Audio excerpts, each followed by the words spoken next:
Bienvenue dans Go Solutions Durables pour la première fois, émission en public consacrée au plan climat. Les Nations Unies ont indiqué récemment que la trajectoire dans laquelle toute la planète se dirige, c'est 2,5 degrés au lieu des 1,5 promis par les accords de Paris. Il est donc temps d'agir ici, ensemble, à Genève. Comment est-ce qu'on peut joindre toutes nos forces? Question des Genevoises et des Genevois qui vont être posées tout au long de cette émission. Et pour accueillir évidemment tout notre panel, Raphaël Pacheco, Lucie Hainaut. Raphaël, on a un public très diversifié.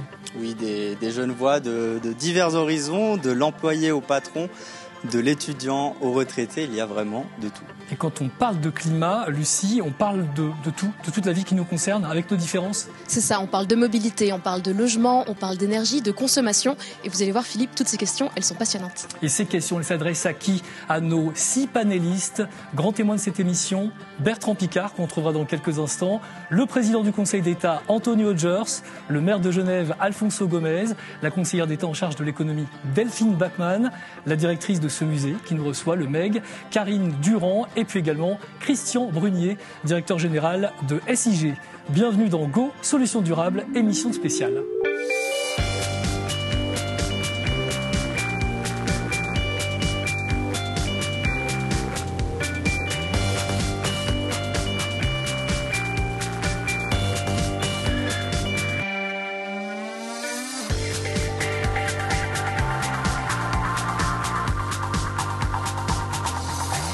Et pour commenter tous ces échanges, le grand témoin de cette émission, merci de l'applaudir, Bertrand Piccard.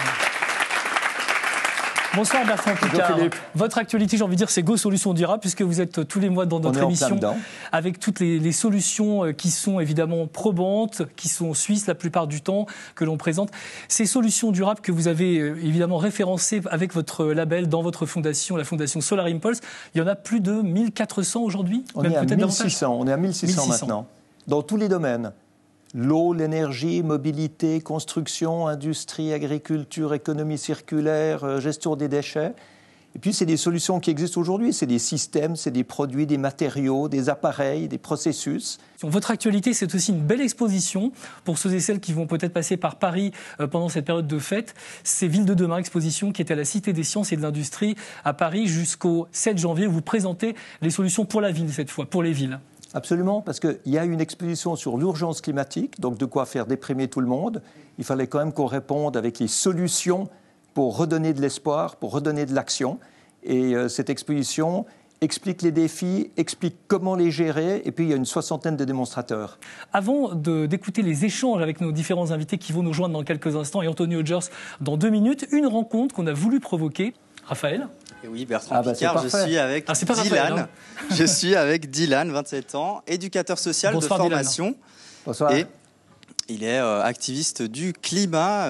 Il travaille pour Extinction Rebellion et maintenant il est chez Renovate Switzerland. Et il a une question pour vous. Oui, alors merci beaucoup pour cet échange. C'est un privilège pour moi de pouvoir avoir cet espace avec vous. Donc moi, je fais partie de Renovate Switzerland depuis quelques mois et je suis passé à plein temps dans l'activisme et la résistance civile non violente. D'abord, que pensez-vous pour combattre le réchauffement climatique et diminuer de 25% les émissions directes de gaz à effet de serre de notre pays, comme première mesure d'urgence de rénover les bâtiments d'ici 2030? Et la deuxième question, qui vous est un peu plus directement adressée, avec la notoriété qui vous accompagne, qu'est-ce que vous pourriez faire avec Renovate Switzerland pour que ce soit entendu par nos politiques et qu'elles prennent leurs responsabilités? Je pense que rénover les bâtiments et mettre des systèmes d'éclairage et de chauffage ou de climatisation qui soient efficients, notamment avec des pompes à chaleur, c'est une priorité absolue. Ceci dit, quelle est la meilleure manière de le faire comprendre? Et c'est là que ça m'intéresse de débattre avec vous. Est-ce qu'il faut montrer que c'est économiquement rentable, que c'est socialement acceptable parce que les locataires vont payer moins de charges? Donc ça augmentera leur pouvoir d'achat, puis on essaie de fédérer, on essaie de réunir la gauche, la droite, les locataires, les propriétaires d'immeubles, etc. Ou bien est-ce qu'on agit, comme vous le faites, en résistance civile, on se colle les mains sur le goudron, etc. Et moi, j'ai été extrêmement frappé au moment des dernières élections, quand les Verts ont perdu un grand nombre de sièges, et que 27% des gens qui ont dit ne plus avoir voté pour les Verts alors qu'ils l'avaient fait 4 ans avant, ont dit que c'était à cause des activistes du climat qui se collaient les mains sur le goudron. Donc, il y a un gros paradoxe, c'est que la cause est juste, mais il faut trouver la meilleure manière d'y arriver. Et moi, je serais ravi de collaborer avec vous pour voir comment, au lieu de crier problème, problème, on pourrait crier solution, solution. Et ça, je le fais volontiers avec vous. On se revoit et on regarde comment on peut communiquer de manière fédératrice, essayer de prendre le maximum de soutien avec nous plutôt que de créer des oppositions, parce que sinon on n'y arrivera jamais.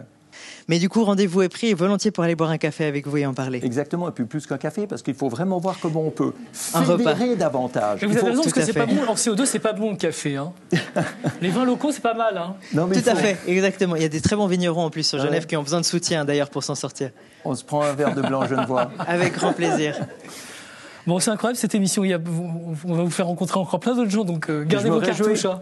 Bertrand Piccard. Merci beaucoup, Dylan. Merci, Raphaël. Bertrand Piccard, votre place est là. On va tout de suite recevoir le président du Conseil d'État, Anthony Hodgers. Mais avant cela, un rapide détour par Palexpo. 14 thés et on va dire 3 cafés.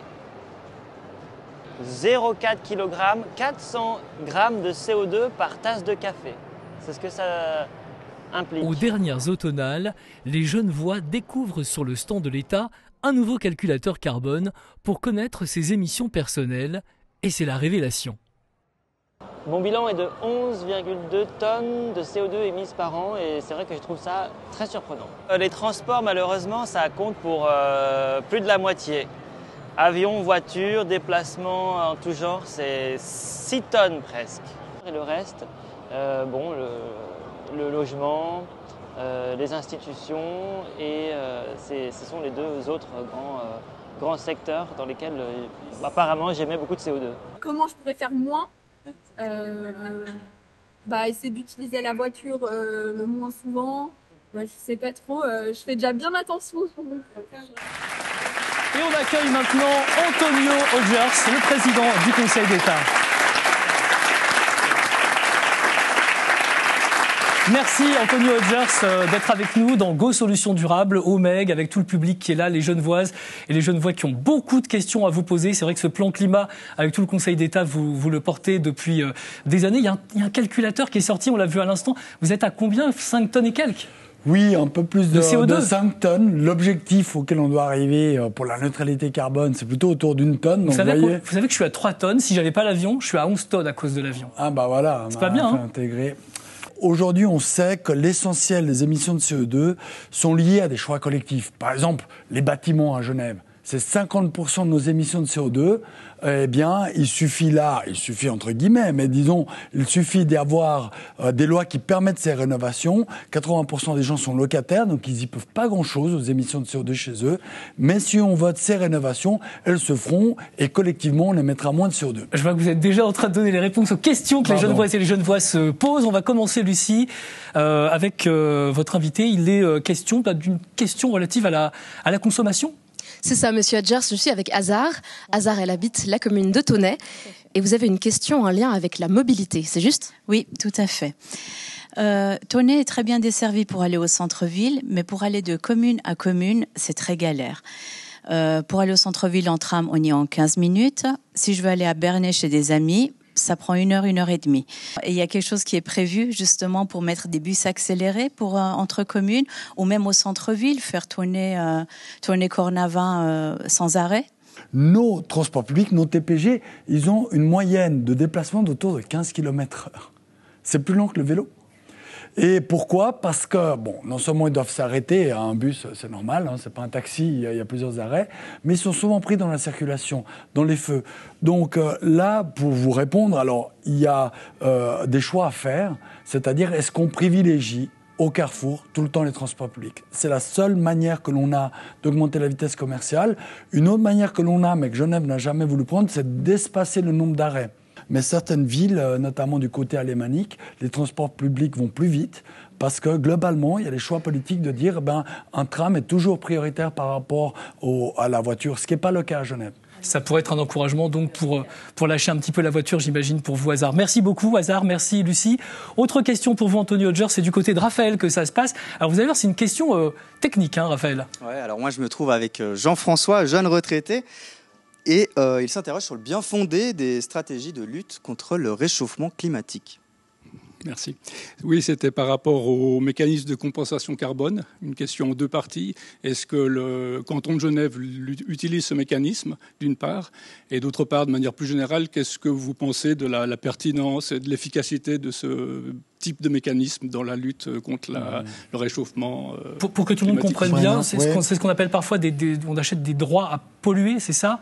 Est-ce que Genève les utilise Non, alors, juste pour bien comprendre ce mécanisme, c'est une manière de dire, bon, moi je vais mettre du CO2 chez moi, et ça me coûte moins cher que sais-je, peut-être en Amérique latine, de financer un projet de reforestation pour compenser finalement, en termes de tonnes de CO2, eh bien, ce que j'émets ici est réabsorbé là-bas. On estime qu'on doit faire un effort chez nous. À la source, et qu'on ne peut pas, et notamment comme pays riche, constamment se baser sur les pays du Sud, parce que soyons clairs, ces compensations elles se font souvent dans les pays du Sud. Et en disant pendant ce temps-là, c'est comme d'habitude. Voilà, nous on fait rien et on demande aux gens les plus modestes de la planète de faire des efforts à notre place. Je crois qu'il y a une question éthique là derrière, mais aussi une question technique, parce que à la fin, il y a eu quelques scandales autour de ça. Certains projets de compensation ne compensaient pas autant que ça. On plantait les arbres à la va-vite, alors on dit c'est super, on a planté 100 000 arbres, mais on retourne 5 ans après, c'était mal planté, les arbres étaient morts pour moitié, et du coup, il n'y a pas un effet global. Donc, pas tout est acheté à la poubelle,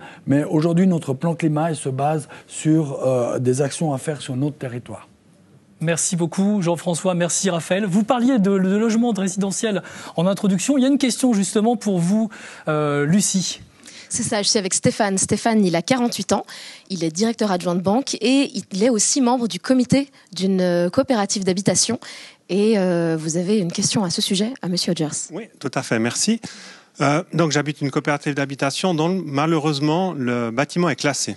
On a un projet de refaire toute l'isolation et de mettre une pompe à chaleur. On approche le service des monuments et ils nous disent « Ah, toucher l'extérieur, impossible ». Le seul moyen de faire l'isolation, c'est depuis l'intérieur. Donc, qui dit depuis l'intérieur? Moins d'efficacité, un coût plus élevé, et puis certains appartements ou surtout des balcons vont perdre encore des centimètres. Donc, ma question, c'est, vous venez de le dire, on doit tous diminuer le CO2, surtout les bâtiments. Pourquoi elle était aussi stricte par rapport à ces monuments historiques? Et puis deux, s'il n'y a pas de solution, est-ce que l'État prévoit un fonds de rénovation pour les coopératives ou les associations qui souhaitent rénover leur appartement? Ce qu'on va essayer de faire, c'est différencier déjà ce qui est façade extérieure face à la rue et façade intérieure, qui est généralement moins visible depuis la rue. Je ne sais pas si c'est votre cas, je ne connais pas l'adresse. Et ensuite, on va pouvoir toucher à la façade extérieure. Si vous me dites c'est un architecte de renom, c'est du patrimoine 20e siècle, si je peux poser la question. Alors, excusez-moi, sur le patrimoine 20e siècle, on a très souvent touché les façades extérieures, parce que ce qui est plus difficile, si on prend par exemple la cathédrale Saint-Pierre, vous voyez, c'est la vieille pierre du Moyen-Âge, là, de remettre du crépi dessus, ça serait horrible. Je pense que personne n'est pour cela. Par contre, sur un bâtiment du 20e, même s'il est de renom, on peut, à travers des techniques, améliorer. Donc aujourd'hui, le curseur est plutôt sur l'énergie, mais sans abandonner complètement le patrimoine. Souvent, c'est un surcoût, parce qu'on demande à des propriétaires comme votre coopérative de payer et pour l'énergie et pour le patrimoine. Et dans ce cas-là, on souhaite augmenter les aides à ce type de propriétaires. Donc je pense qu'il faut s'asseoir autour d'une table, regarder avec les experts, se dire que le patrimoine, c'est aussi important. Et que dans l'énergie, il y a aussi la question du réemploi, de ne pas toujours tout démolir, reconstruire pour faire moderne. Et en valorisant ce patrimoine, on peut le faire évoluer pour qu'il ait plus de cohérence énergétique. Merci Stéphane pour cette question. Merci Anthony Hodgers pour la franchise et l'aspect direct de ce format d'émission spéciale. J'ai vu que vous aviez écouté tous ces échanges très studieusement, Bertrand Piccard. Qu'est-ce que ça vous inspire? Mais ça m'inspire beaucoup de choses parce que on sait maintenant que les solutions deviennent économiquement rentables pour la transition écologique et la transition énergétique. Donc, moi, ce que j'aimerais bien entendre de la part d'Anthony Hodgers, c'est quels sont, malgré tout ça, les facteurs de résistance, qui sont les opposants, qui sont ceux qui freinent, parce que ça va beaucoup plus lentement que ce qu'on aimerait, mais beaucoup plus lentement que ce qu'on pourrait faire avec toutes les solutions.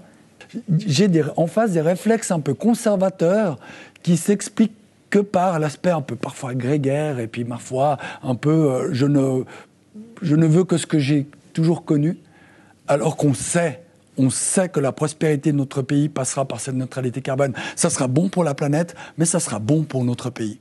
Vous avez, Antonio, une excellente idée pour que les propriétaires d'immeubles et une incitation à faire des rénovations, alors que ce sont les locataires qui vont profiter de la baisse des coûts de chauffage. Vous pouvez résumer ça? Parce que ça, c'est un exemple qui devrait prendre partout en Suisse. C'est vrai, et pourtant le droit fédéral nous complique, pour pas faire trop long parce qu'on voulait le mot de la fin, mais aujourd'hui le droit du bail fait que c'est le propriétaire de l'immeuble qui investit, mais c'est le locataire qui paye les charges de chauffage. Donc vous avez un propriétaire qui investit, mais le retour sur investissement, c'est-à-dire le fait que l'immeuble, par exemple, divise par 3 sa consommation de mazout, eh bien c'est le locataire qui le met dans sa poche. Donc du coup, le propriétaire, il n'est pas très incité. Et on doit trouver un mécanisme qui permet à celui qui fait l'investissement de se retrouver, tout en protégeant quand même le locataire, puisqu'il n'y a pas de raison non plus que ses coûts explosent. Et on travaille aujourd'hui à un consensus là-dessus, sur le niveau fédéral, mais au niveau cantonal, ce qui se dirige, c'est de dire le public peut être la tiers partie. Il y a le propriétaire, il y a le locataire, et l'État peut aussi investir pour mettre un peu de beurre dans les épinards pour les deux, et amener une solution. Ce qui compte aujourd'hui, c'est de faire cette transition. Et puis vous savez, cette transition, c'est aussi de l'emploi. Rénover les bâtiments, c'est de l'emploi pour nos entreprises, c'est pour nos apprentis. On va en parler et ça, c'est aussi dans cette émission. Un bout du succès de cette transition. Merci beaucoup à tous les deux pour cet échange très, très beau et instructif. Merci beaucoup, Anthony Rogers, d'avoir été avec nous dans Go Solutions Durables. Merci beaucoup. Mais que fait donc le portrait du marronnier de la Treille dans un musée? Et celui du sautier de la République et du canton de Genève qui veille sur lui au fil des saisons. C'est une illustration de la relation entre l'homme et la nature. L'exposition Être ensemble du MEG présente sous différents jours ce lien éternel. Mais une question se pose, mieux reliés aux végétaux et aux animaux, pouvons-nous mieux prendre soin du climat? Et merci d'accueillir Karine Durand, c'est la directrice de ce musée d'écographie de Genève qui nous reçoit. Merci beaucoup Karine Durand de nous recevoir dans votre musée, dans ce MEG Café. Un café alors qu'on voit de la rue, mais encore tous les Genevoises et les Genevois ne sont pas encore au courant que vous avez été labellisé d'un très haut label environnemental, sociétal, enfin tout ce qui est développement durable. Vous avez fait des actions magistrales, ne serait-ce que la carte qui est proposée dans ce restaurant, jusqu'aux matériaux qui sont utilisés pour les expositions, qui sont réutilisés. Vous êtes vraiment le plus durable possible et ça inspire beaucoup d'autres musées partout en Europe d'ailleurs. Ah ben, merci de dire que ça inspire beaucoup de musées en Europe. En effet, ce label s'appelle THQSE, très haute qualité sociale, sociétale, environnementale. Je crois que vous avez la meilleure catégorie. Vous êtes modeste, vous ne le dites pas. Mais... Oui, catégorie or, donc le niveau d'excellence le plus élevé. On est la première institution culturelle à avoir ce label et le premier musée labellisé en Europe. Et c'est pour ça que c'est intéressant de ne pas avoir que des personnalités politiques dans ce label et une personnalité comme vous, issue du milieu de la culture, pour répondre aux questions des Genevoises et des Genevois. N'est-ce pas, Raphaël? C'est Suisse avec Luana, 42 ans, suisse-brésilienne. Et alors, détail très intéressant pour Luana, elle fait très attention en termes de mobilité, c'est simple. Elle fait tout en transport public, sauf une fois par année où elle a un voyage un peu plus long. Ouais, une fois par année, je dois aller visiter ma famille pour ma santé mentale et pour que je puisse maintenir toutes mes actions durables ici. Comment est-ce qu'on fait dans le milieu de la culture quand on doit faire des projets, des très beaux projets, notamment avec le peuple bolivien? Forcément, il y a des gens qui voyagent en avion. L'avion, c'est encore la limite qui est un petit peu compliquée pour baisser son bilan carbone aujourd'hui dans certains projets où c'est vraiment indispensable? Oui, c'est clair que c'est une question de fond. Hein. On a mis en place un bilan carbone du musée vraiment pour voir où on en était. Et c'est vrai qu'en termes de fret, on a énormément de fret, plus fret routier ou ferroviaire. Mais il y a eu un cas spécifique l'année de notre bilan carbone, l'année 2021, où on avait du fret qui venait du Canada, des États-Unis, parce qu'on était en collaboration avec des artistes contemporains et on avait des objets à exposer ici. Ce qu'on essaie de mettre en place vraiment, c'est dans notre charte, on a une charte d'éco-responsabilité pour les expositions. Et dans nos demandes de prêt, on s'assure vraiment qu'on fasse des demandes de prêt extrêmement spécifiques et plutôt évidemment locales d'abord. Et après, vraiment, si c'est extrêmement spécifique et que ça dépend vraiment, le sens de l'exposition dépend de ça, on pourra aller plus loin. Mais on est vraiment conscient de cet aspect, en effet. Qui est Autre question, autre aspect, avec l'une des plus jeunes panélistes? Presque. C'est Jacqueline, c'est une institutrice à la retraite. Et même si elle ne travaille plus aujourd'hui dans une école, elle continue de s'engager pour les nouvelles générations, puisque vous êtes, Jacqueline, donc présidente du comité genevois des grands-parents pour le climat. Et vous vous demandez comment faire adhérer les gens au plan climat, c'est juste? Oui, c'est exactement ça, parce que ce plan climat, il a le mérite d'exister, il est ambitieux, il est nécessaire, mais comment on peut emporter l'adhésion de la population si on considère le résultat des élections récentes qui ont relégué le climat vraiment au second plan face aux préoccupations des gens vis-à-vis de leur pouvoir d'achat, de la sécurité. Alors c'est la question que je me pose et c'est quelque chose dans mon association qui est aussi difficile à mobiliser, cet esprit de vouloir faire mieux, faire moins. Voilà. C'est une thématique dont vous êtes proche au musée, de cette volonté de créer de la cohésion sociale et de réunir la population avec ses différences. Oui, de manière même intergénérationnelle. D'ailleurs, on a travaillé avec vous, Grands-parents pour le climat, en 2021, dans le cadre de notre exposition Injustice environnementale alternative autochtone. Et l'idée, évidemment, c'est de développer la cohésion, puisque et on le sait, c'est en étant ensemble, à plusieurs générations, qu'on va pouvoir adopter tout ça. Et donc, pour nous, en tant que lieu public, on met en avant ces questions par des expositions, bien sûr, mais pas que, aussi par des activités culturelles. On a, une fois tous les 2 mois, le dimanche consacré vraiment à cette notion-là, dans des rendez-vous qu'on appelle pour réfléchir et agir. Et c'est dans ce cadre de rendez-vous qu'on met en avant la parole pour que tout le monde puisse échanger, avec des cas très concrets. Donc, j'en parlais tout à l'heure, au tout début. On réfléchit au recyclage de nos vêtements, on réfléchit au recyclage de nos appareils électroniques, on réfléchit à la mobilité douce, à l'introduction de la mobilité et puis des vélos. On a des ateliers de réparation de vélos au musée. Donc c'est vraiment... C'est insolite pour un musée. Hein. C'est vrai, quand on en parle de l'extérieur, les gens se disent, il se passe ça au mec de Genève. Ah bon, oui, parce qu'en fait, répare son vélo. Tout à fait. La notion, en fait, et ça on le sait aussi, agir sur le climat du point de vue environnemental, ok, on le sait. Mais il ne faut pas perdre de vue toutes les autres formes de durabilité, notamment la durabilité sociale. Donc c'est ça, c'est entrer en communication les uns avec les autres et travailler collectivement, toutes générations confondues. Merci Jacqueline pour ces questions. Merci Lucie. Bertrand Piccard, cette réflexion autour des actions du milieu de la culture comme solution durable, c'est aussi quelque chose qui a son rôle à jouer auquel on ne pense pas de prime abord en fait. Non mais c'est vrai, mais toute la culture est quand même très sensibilisée à toutes ces questions sociales, climatiques, environnementales, etc. Et moi, ce que j'aimerais bien demander, c'est, puisque vous êtes en contact avec le public tous les jours, c'est peut-être vous qui pouvez nous dire encore mieux que qui que ce soit d'autre, quelles sont les préoccupations du public. Les gens qui viennent ici, ils vous en parlent. C'est l'environnement, vraiment, la préoccupation, ou bien c'est tout à fait autre chose? Mais je pense qu'il y a pas mal de choses. Il n'y a pas qu'une seule chose, en fait. Et c'est vraiment ces questions-là qui sont...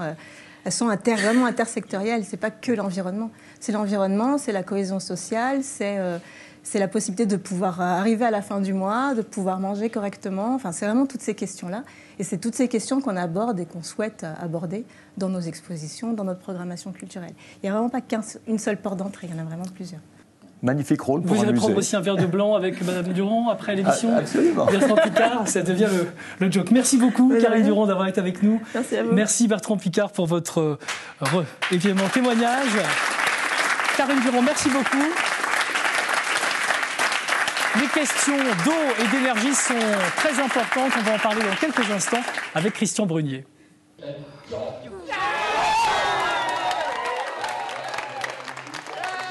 C'est que les gens ne veulent pas être sanctionnés par des taxes sur l'achat des énergies sales. Les gens veulent être aidés pour investir dans les énergies propres. Mais si on veut ça, si on veut assez d'électricité et ne pas nuire au climat, il faut des centres nucléaires. Un oui dans les bulletins de vote entre-t-il en application dans les meilleurs délais? La loi sur le climat ne pourrait être mise en œuvre qu'en 2025. Il y a le Conseil fédéral qui a décidé de prendre du temps pour écrire cette ordonnance, 18 mois, et puis c'est clair que ça peut aller plus vite. La lenteur du Conseil fédéral attise les crispations. Et pendant ce temps, le réchauffement marque encore des points. Dans une année seule, on a perdu à peu près 6% de tout le volume de glace de toute la Suisse. Et ça, c'est absolument extraordinaire. Et merci de réserver le meilleur accueil à Christian Brunier, directeur général de SIG. Bonsoir Christian Brunier. Merci d'être avec nous dans Go Solutions Durables. Les questions relatives à l'eau et l'énergie sont vraiment très importantes. On sait qu'SIG est une entreprise très engagée, évidemment, pour avoir une énergie propre, une énergie indépendante, une énergie locale. Il y a beaucoup de questions. On va commencer directement avec Raphaël. Vous êtes aux côtés d'une maman qui est un petit peu, on va pas dire éco-anxieuse pour ses enfants, mais en regardant ce qui se passe pour la planète, qui se pose beaucoup de questions et qui est spécialiste d'urbanisme également. Oui, je suis avec Maude. Maud, maman préoccupée par l'environnement, urbaniste et architecte de métier. Quelle est votre question ? Préoccupé aussi en tant que professionnel de toute façon. Où est-ce qu'on en est au niveau de l'utilisation de l'eau d'un point de vue domestique ? On sait quand même qu'aujourd'hui, on évacue nos besoins avec de l'eau potable. Est-ce qu'il y a quelque chose qui va arriver dans ce sens-là par rapport à ECO21 au niveau des SIG ? Ou est-ce que finalement, c'est du côté de la construction pure et dire qu'il va falloir motiver le monde pour que ça change ? En termes de priorité, la récupération, par exemple, de l'eau de pluie pour les toilettes, c'est vraiment un projet que chacun peut faire, chaque propriétaire peut faire. Il n'a pas besoin de SIG pour ça. Par contre, si on décide d'organiser ceci, par exemple, de dire que l'agriculture peut être arrosée avec de l'eau qui n'est pas forcément de l'eau traitée, là, il faudrait construire des réseaux. Et en termes écologiques, je ne suis pas sûr que ça vaille la peine. Les réseaux existent aujourd'hui. Créer un nouveau réseau supplémentaire, ça coûte beaucoup d'argent. Et peut-être que la priorité budgétaire doit aller ailleurs. Mais si le politique nous donne la mission de le faire, on le fera bien entendu. Merci beaucoup Maud pour cette question. Merci Raphaël. Autre question, Lucie, avec vous, il est question de température. C'est ça, je commencerai peut-être par une petite question. Tineke, est-ce que vous avez trop chaud ? Oui, bien évidemment, parce que j'ai mis mes habits d'hiver. Donc voilà, Tineke, elle vient des Pays-Bas, mais ça fait bientôt 30 ans qu'elle habite à Genève. Ah, c'est pour ça. Vous n'êtes pas acclimaté encore. Et vous aimeriez en fait nous faire part d'une pratique de votre pays d'origine que vous aimeriez proposer peut-être pour Genève. En effet, ça fait depuis des générations aux Pays-Bas, on chauffe à 18 degrés les pièces à l'intérieur et on s'habille bien. Ici à Genève, si la température fait moins de 20-21 degrés, tout le monde se plaint qu'il fait froid. Donc, qu'est-ce qu'on peut faire pour chauffer moins à Genève ? Et accepter ça. Et accepter, en fait. Pas mettre le chauffage électrique. Donc, il est clair que le moins consommé, c'est vraiment l'idéal dans tous les domaines. Dans les domaines de l'énergie, de l'eau, mais dans le domaine de l'alimentation, des transports, etc. La priorité, c'est toujours de moins consommer. Après, c'est de mieux consommer. Donc, vous avez raison. 1 degré de chauffage, ça diminue votre facture de 7 à 10%, vous avez dit. Ça diminue votre empreinte écologique de 7 à 8% aussi. C'est vraiment 1 degré, c'est 7 à 8%. Donc, il faut vraiment consommer moins. Pour cela, chacun peut faire l'effort. Chacun peut faire l'effort. Nous, on recommande à nos clients de le faire. Un meilleur réglage des chaufferies, par exemple, avec un passage d'un chauffagiste chaque mois permet de réduire sensiblement les factures. Donc là, on a un levier, une pépite magnifique. C'est qu'une ou deux générations qui ont décidé de vivre en t-shirt dans les appartements. Les générations d'avant, et je pense que les générations d'après, apprendront à s'habiller, simplement. Et je pense que ce n'est pas une privation de confort de mettre un pull de plus. Merci Tineke, merci Lucie. Autre question, Raphaël, celle d'un professionnel. Je pense qu'on aura à peu près deviné la profession en regardant, monsieur, votre tenue, votre belle tenue. Je suis avec Stéphane boulanger, bien connu des Genevois, un boulanger avant-gardiste puisqu'il est passé à l'électrique, c'est vrai ? Oui, alors on a arrêté le bois il y a longtemps déjà. Et alors, c'est cet approvisionnement en électricité qui vous inquiète ? Oui, parce qu'aujourd'hui, on a beaucoup parlé, il y a beaucoup de mots qui ont été prononcés, mais on n'a jamais parlé d'économie. Pour mener à bien tous les projets dont on parle ce soir, il faudra quand même qu'il y ait une économie forte. Ou qu'est-ce que vous pouvez faire pour demain, pour nous assurer un approvisionnement en électricité, pour que l'économie puisse tourner, parce qu'il n'y a pas d'économie, ce sera le chaos. Et ma deuxième question, est-ce que ce n'est pas une manière aussi peut-être, alors je me fais peut-être un peu plus complotiste, mais une manière un peu déguisée de créer de la demande pour pouvoir un peu augmenter les prix, enfin un peu, quand même beaucoup, augmenter les prix de l'électricité, que on est tous d'accord que jusqu'à présent, elle était très très très bon marché. Donc qu'est-ce qu'on peut faire ? Première chose, moins consommer. Je reviens là-dessus, mais il y a encore des leviers, et l'économie genevoise n'a pas encore utilisé ce levier suffisamment. Si je prends les 400 plus grosses entreprises de Genève, il n'y en a que 200 qui ont des programmes d'économie d'énergie. Il y en a encore 200 qui n'ont pas entamé les programmes d'économie d'énergie. Dans les PME, PMI, qui souffrent davantage quand il y a des crises économiques ou il y a des crises énergétiques, c'est beaucoup plus que la moitié qui n'ont pas encore utilisé ce levier. Donc déjà, il faut moins économiser. On peut vraiment, par des modes de production nouveaux, par des moments de production aussi, il y a des gens qui lancent leur... Alors vous êtes bien placé pour le savoir. Quand vous lancez des chaînes de production la nuit, eh bien, c'est moins dommageable et c'est moins cher que si vous le lancez le jour. Mais il y a des industriels qui qui n'ont pas passé encore à l'action. Donc là, il y a vraiment des potentiels énormes. L'éclairage, par exemple, il y a des commerces qui ont diminué sensiblement leur facture d'énergie simplement en changeant leur éclairage. Donc moins consommer, ça c'est les priorités. Après, à Genève, il faut qu'on développe de plus en plus les énergies renouvelables. On est en retard sur le solaire encore, vraiment en retard, et ça c'est l'énergie qu'on a à disposition. Heureusement, on a un peu d'hydroélectricité. On est un petit canton, on sera toujours dépendant des autres. Le Tarsi énergétique, on ne va malheureusement pas y arriver, mais on peut produire plus, beaucoup mieux. Et beaucoup mieux, c'est de l'énergie locale, c'est de l'énergie verte, c'est de l'énergie aussi qui dépendra de nous. C'est-à-dire que moi, je préfère que ce soit les Genevois et les Genevoises qui fixent les prix, les politiques ou SIG, plutôt que M. Poutine ou l'OPEP. Donc voilà, il faut être le plus indépendant possible de produire de l'énergie verte et de l'énergie locale. Et en matière de chaleur, là, on a un potentiel beaucoup plus grand. C'est le 1,5 milliard qu'on vient de dégager à SIG pour les 10 ans à venir. C'est d'utiliser l'eau du lac pour refroidir les bâtiments, mais aussi pour les réchauffer avec des pompes à chaleur, bien sûr renouvelables. C'est le projet Génilac. Et puis, avec la géothermie. La géothermie est un potentiel qu'on n'a pas encore utilisé, ou très très peu à Genève. Il y a un potentiel, 2/3 des besoins de la population à peu près. Alors ça ne va pas être évident. Forêt, ce n'est pas évident. Dans un milieu urbain en plus, chaque fois que vous faites un forage, il ne faut pas vous tromper. En plus, il faut construire une petite usine en surface. Ce n'est pas facile à mettre dans un milieu urbain. Mais là, on a un potentiel énorme pour consommer vert et local. Bertrand Piccard. Si vous voulez du résultat, il y a un autre mot qu'il faut donner, c'est l'efficience. Alors, pourquoi est-ce qu'on ne met pas l'efficience comme chapeau pour tout ce qu'on fait en termes d'énergie et d'écologie? C'est un peu le cas. C'est un peu notre image de marque.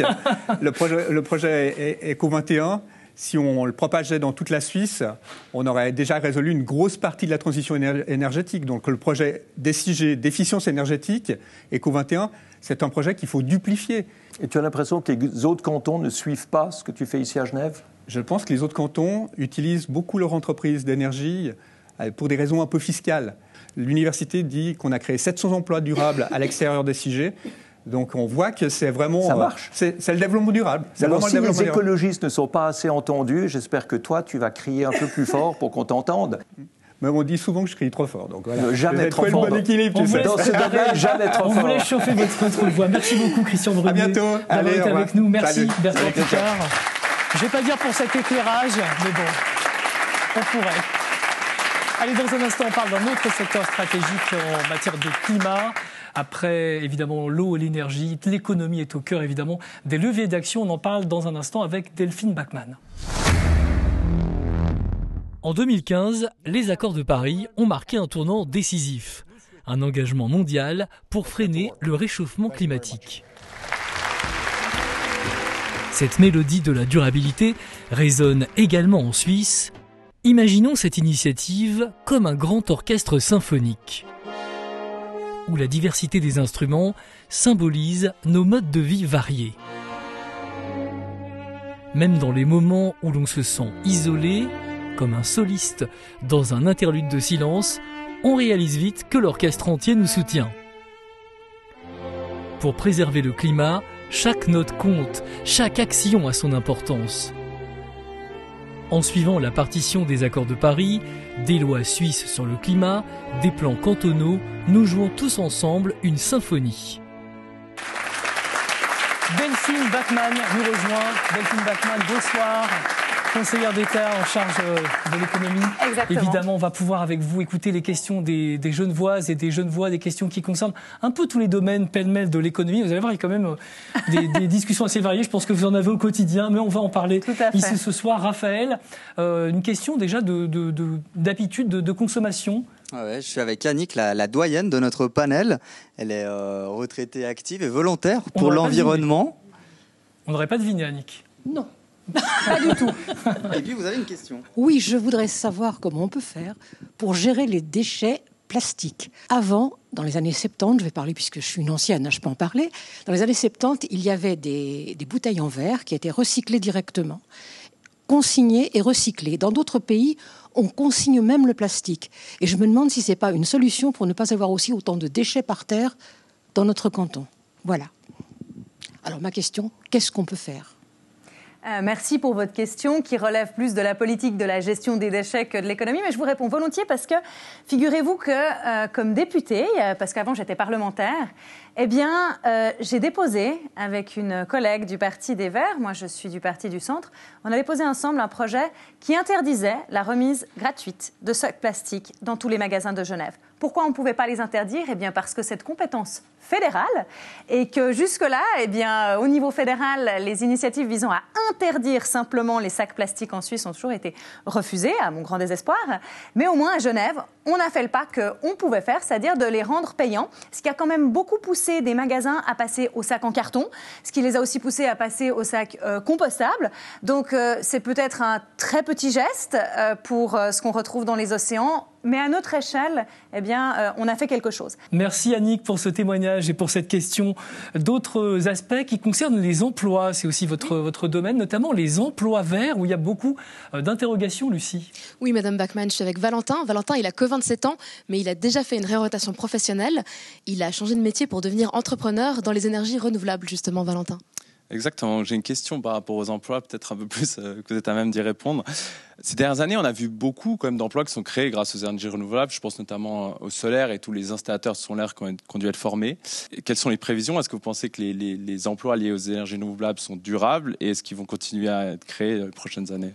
Alors, Valentin, moi je pense que je peux vous rassurer parce que alors j'ai pas l'impression qu'il y a une prévision à la baisse ces prochaines années. Et puis il n'y a pas que dans le secteur des installations, hein. C'est tout un écosystème, la durabilité. Et quand je parlais d'opportunités économiques, aujourd'hui beaucoup d'entreprises expriment le besoin d'être accompagnées dans leur transition. Ça crée aussi de l'expertise, et bien aujourd'hui dans des entreprises qui s'occupent justement de cet accompagnement, de pouvoir faire des propositions, de pouvoir accompagner ces entreprises. Et ça fait émerger petit à petit une intelligence collective. Et cette intelligence collective, eh bien, on en a besoin. Merci beaucoup Valentin et Lucie. Merci Valentin pour cette question. J'espère qu'elle vous a rassuré, cette réponse de Delphine Bachmann. Dernier aspect, il concerne la consommation, mais ça concerne également notre économie. Raphaël. Oui, je suis avec Hilda, qui nous vient de Colonie, une conseillère juridique, qui assume de faire son shopping en France voisine pour une raison bien précise. C'est l'objet de votre question. Bonjour. Voilà, moi je commence ma question par un vécu que j'ai vécu dans un magasin de petite consommation en France voisine. Devant moi, il y avait un jeune homme et ce jeune homme, en vidant son chariot, il sort des bocaux. Alors, je lui ai dit, mais vous payez le bocal quand vous payez le riz ? Il dit non. Alors, donc, ils font la tare à vide. Comme ça, ils payent que ce qu'il y a dedans. En Suisse, évidemment, on est au top, tout ça. Et là, je trouve qu'on est un peu à la traîne. On est un petit peu sur notre voilà. Et je trouve que c'était en France voisine, et je trouve ça vraiment dommage que je puisse pas trouver ça à Genève. Il y a quand même une disponibilité sur le territoire dans ces épiceries de produits locaux qui est suffisante pour faire l'effort d'y aller. C'est pas comme s'il y en avait qu'un seul et puis on habite Satigny, on doit aller à Genève pour le faire. Et maintenant, moi, je peux que avoir ce message d'encouragement au quotidien à choisir ces produits. Ils sont mis en avant, ils sont disponibles, et c'est un vecteur de changement chacun à notre échelle. Dans les boutiques genevoises, on l'a bien compris. Merci beaucoup, Hilda. Bertrand Picard, de vastes questions qui concernent les emplois verts, qui concernent la consommation durable, qui concernent beaucoup de domaines auxquels vous êtes très, très attachés. Tous les échanges qu'on a pu entendre et les interventions de Delphine Bachmann, qu'est-ce que ça vous inspire ? Ce qui bloque maintenant, c'est la mise en œuvre administrative. Parce qu'il faut changer les règles des marchés publics, les standards d'efficience, il faut changer les normes pour tirer l'innovation sur le marché. Et tout ça, ça a l'air d'être une nébuleuse qu'on n'arrive pas à maîtriser. Alors, quand on est conseillère d'État, comment on gère ça ?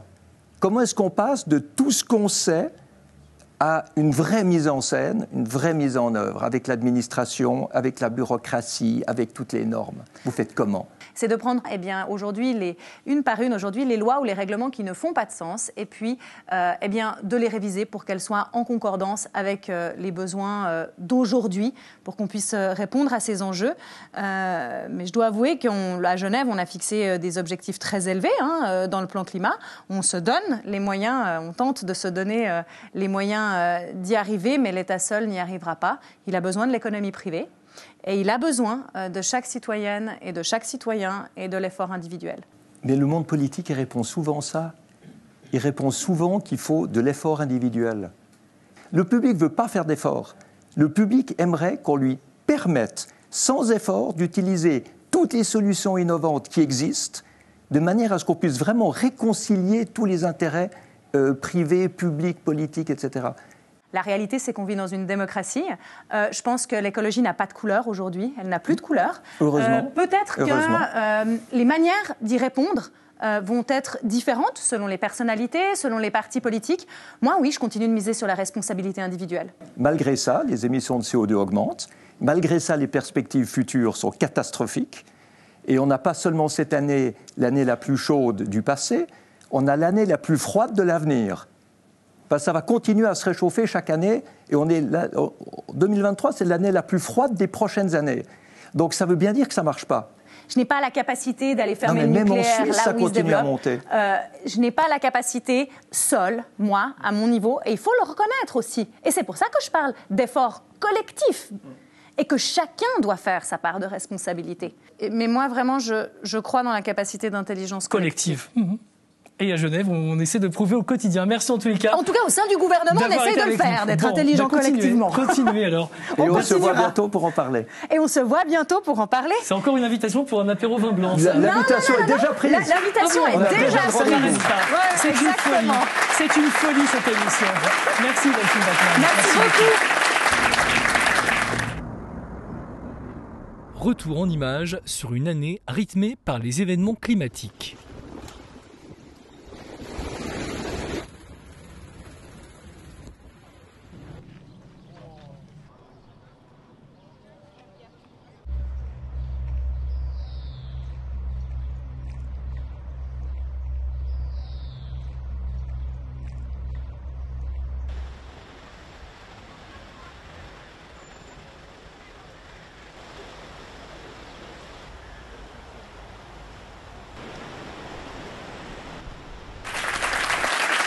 Et c'est Alfonso Gomez qui nous rejoint, maire de Genève, en charge du développement durable.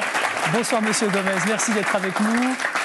On le sait, le climat fait partie des points centraux évidemment de votre mandat. Vous l'avez dit il y a quelques mois, vous le prouvez évidemment au quotidien, la ville de Genève avec son agenda 21 qui fait beaucoup d'actions. La dernière d'entre elles, c'est la semaine du climat qui s'est déroulée avec beaucoup d'ateliers partout en ville, beaucoup d'échanges très très riches. Il y a beaucoup d'échanges également ici sur le plateau de Go Solutions Durables avec la question de la plus jeune des panélistes. Elle s'appelle Alice. Elle s'appelle Alice, elle a 18 ans, elle est étudiante et elle est passionnée de seconde main. C'est juste Alice.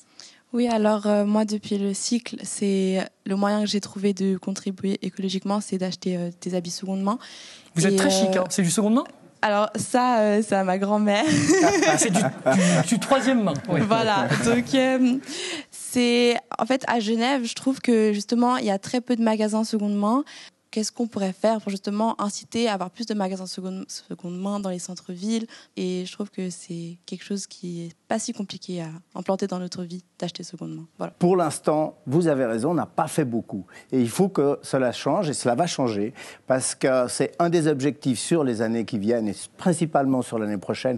Vous savez que nous organisons également des repas urbains, quand il fait beau, évidemment, donc au printemps. Et j'ai l'intention de, pendant ces repas urbains également, organiser des défilés de mode avec des habits de seconde main. Vous avez tout à fait raison, je vais tout à fait dans votre sens. Nous n'en faisons pas encore suffisamment, alors que c'est un problème extrêmement grave et extrêmement important.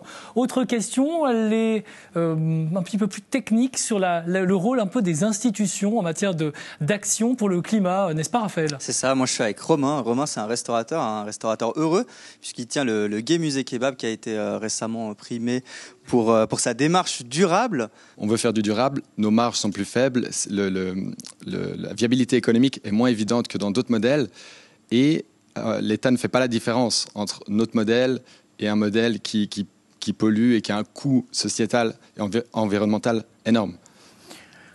L'État, c'est pas un être comme ça en l'air, c'est nous tous. Les ressources de l'État, elles sont doubles.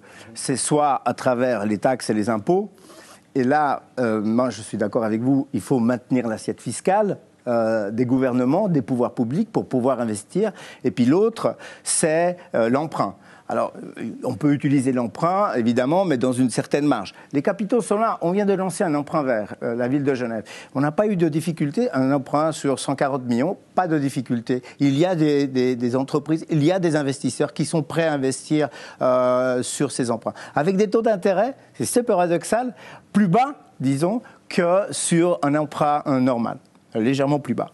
Et donc, ça veut dire qu'il y a cette mobilisation qui peut être là. Il faut aujourd'hui créer ce que j'appelais tout à l'heure les conditions cadres. On ne comprend peut-être pas tous la même chose par ces conditions, à savoir favoriser l'entrepreneuriat localement en les aidant par des lois, bien sûr, qui à un moment donné devraient les protéger, mais également des investissements des pouvoirs publics.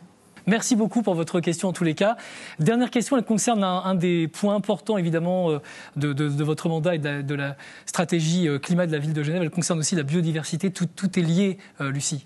C'est ça, Monsieur Gomez. Je suis maintenant avec Sophie. Et Sophie, en fait, je l'ai rencontrée au début du mois de novembre pendant que je couvrais l'abattage du cèdre, le fameux cèdre de la Servette. Sophie, vous étiez là. On s'est rencontrés à cette occasion. Je me souviens, vous faites partie des gens qui ont milité pour essayer de sauver cet arbre. Vous étiez très ému au moment où il a été abattu et vous avez une question en lien avec cet événement. Là, je représente un peu plus la population qui a été très concernée, enfin plus largement que le quartier, mais où il y a vraiment un choc. Donc il y a vraiment des émotions très fortes qui sont encore bien vives, que ce soit vraiment de la tristesse, de la colère, de l'incompréhension.